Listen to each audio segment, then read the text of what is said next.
Bien, bonjour à tous et bienvenue dans l'émission C'est le week-end, l'émission consacrée à la culture et aux loisirs en Charente. Alors aujourd'hui, nous sommes à Douzat avec Joël Breton. Vous êtes le directeur des Sarabandes, ce festival itinérant qui se tient cette année dans la petite commune de 470 habitants, je crois. Oui, c'est ça. Oui. On est près d'Hirsac. Alors 470 habitants toute l'année et combien attendu ce week-end? On va dire 10 000. 10 000. 10 000. Vu le temps qui est annoncé, oui, il va y avoir beaucoup de monde, c'est sûr. Alors 10 000 visiteurs et 470 habitants, c'est sans compter les épouvantails, il y en a partout Alors dans là, la il y en a commune. une bonne cinquantaine dans le 50 village, qui ont été faits par les collégiens, par les enfants de l'ITEP, qui est un institut thérapeutique, par les bénévoles, et certains servent de signalétique dans le village. Et il y a un autre endroit où il y a une espèce de procession d'une vingtaine d'épouvantails, rattrapés par des fous volants qui viennent leur dire de vivre, quoi, pas rester trop figés. D'accord, ils font partie de la programmation. Et ils font partie de la programmation. Ça a été fait avec un artiste qui s'appelle Sophie Noël. Sophie Noël, elle est d'ici? Elle est d'Albi. Elle est d'Albi et elle travaille, c'est une des artistes singulières, mais elle anime aussi comme ça, elle travaille beaucoup avec les écoles, elle est prof par ailleurs d'art plastique. Alors on le verra en image tout à l'heure, mais il y a plein de décorations dans toutes les rues du village et il y en a même à l'église. Bah oui, c'est quand même l'église est un endroit traditionnellement qui est assez, qui appelle à la tranquillité, au calme, et puis c'est des endroits frais. Et en principe, c'est des endroits où on peut se permettre de faire des grandes installations. Et là, il se trouve que cette année, on a Virginie Chaumette. Alors, on va aller voir, on va rentrer, et vous allez nous expliquer ce qu'on peut voir dans cette église. Ah bah voilà. Alors, nous sommes dans l'église, et il y a des personnages suspendus un peu partout. Vous pouvez nous expliquer un peu ce que c'est que cette exposition? Oui, ici, c'est Virginie Chaumette, donc une artiste très connue dans le milieu des arts singuliers, qui travaille le textile, mais quand on regarde ses œuvres, il y a de tout. Elle met 15 à 20 ans à faire une pièce. Il se trouve qu'elle habite dans un presbytère, donc c'était intéressant de la faire exposer dans une église. Et ce qui est très intéressant pour nous ici, c'est que pour une des rares fois, elle a un espace grandiose, enfin spacieux en tous les cas, où elle peut se permettre d'installer des grandes œuvres. Et c'est relativement rare sur les événements, sur les festivals ou dans les musées, etc. Donc là, pour une première fois, elle s'est un peu lâchée, elle a amené des pièces qu'elle n'a pas souvent l'occasion de présenter. Et on est dans un travail qui mélange un peu toutes les formes, quoi. C'est effectivement du textile, mais c'est tout un travail d'assemblage qui est très précis. On la retrouve dans les grands musées français et c'est quelqu'un qui me tient beaucoup à cœur. Dans les grands musées français et à Douzat ce week-end. Et à Douzat ce week-end. Voilà. Les habitants jouent le jeu et participent au festival. Ah, mais c'est le fondement même du festival, c'est d'investir les bâtiments et de faire participer la population au projet. Il y a effectivement, c'est un festival culturel, artistique, il y a des spectacles, il y a des installations, etc.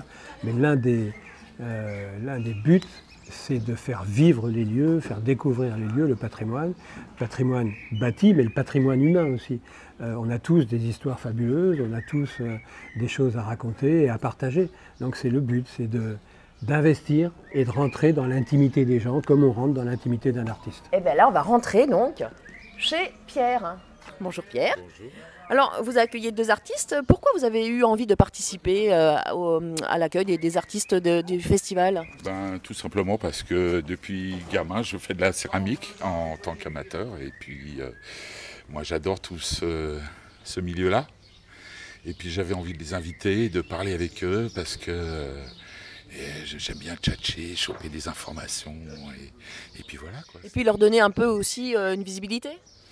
Oui, forcément, ouais. Et en plus, c'est un beau lieu.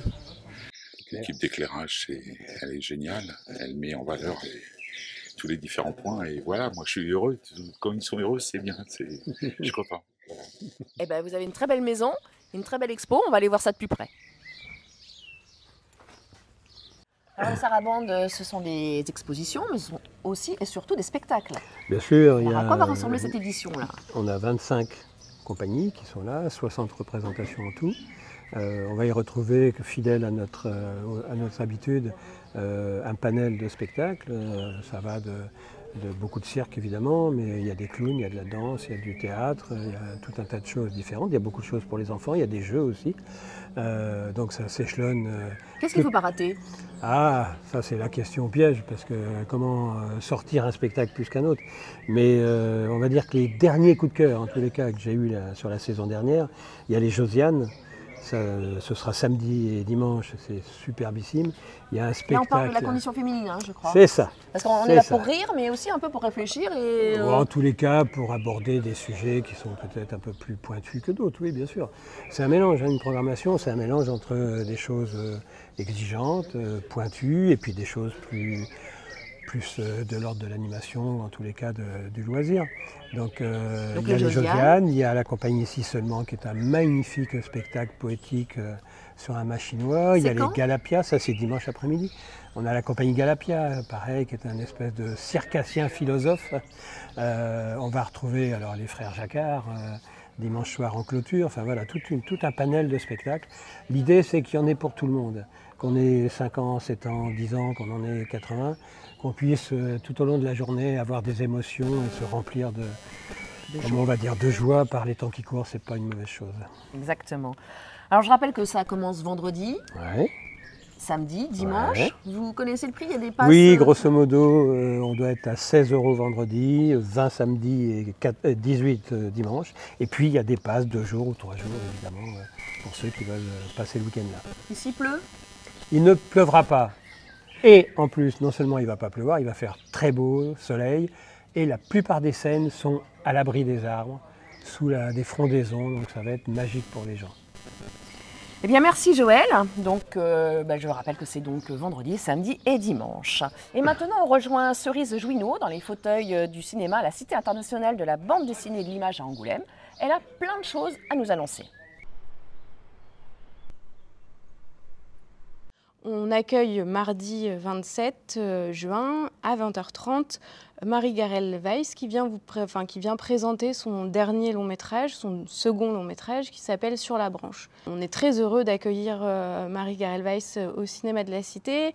C'est une réalisatrice, une jeune réalisatrice qui vit sur le territoire. Marie-Garelle Weiss sera présente pour expliquer un peu sa démarche en amont du film. Et puis on se retrouvera à l'issue de la projection, en effet, pour lui poser des questions sur son cinéma, sur pourquoi ce film. Et après, les spectateurs ont la parole, évidemment, pour l'interroger. Son film, c'est un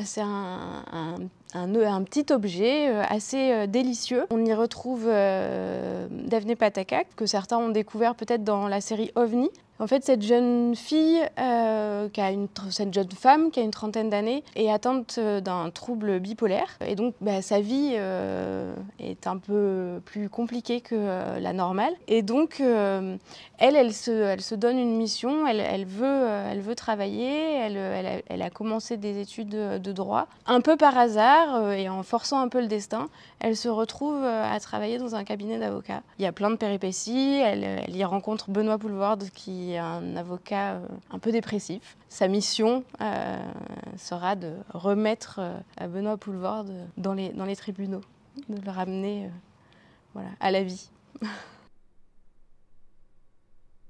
Le Little Festival, c'est un festival pour le jeune public, voire le très jeune public, et qui propose 4 thématiques. Tous les ans, c'est le même dispositif. En tout, ça fait 8 films. Et là, cette année, on va avoir les héroïnes. Et ce qui est assez intéressant sur cette proposition-là, c'est que les 2 films sont en avant-première. Et puis ensuite, on va avoir une autre thématique qui sera plus sur le voyage. Il y en a 2 autres. Il y a une thématique sur les forêts et les jardins, donc une thématique un peu plus écologique. Et puis la fête des lapins. Ça commence le 26 juillet, le mercredi 26 juillet. Voilà, donc c'est les 4 semaines entre juillet et août. On a décidé, pour les adultes, que ce soit le même prix. Donc tout le monde est enfant pendant ce festival. Voilà, donc c'est 4 €, c'est un tarif unique, même pour les avant-premières. Eh bien, merci de nous avoir suivis jusqu'à 12h. Merci de nous avoir accueillis, Joël Breton. Et bon week-end à tous. Bon week-end.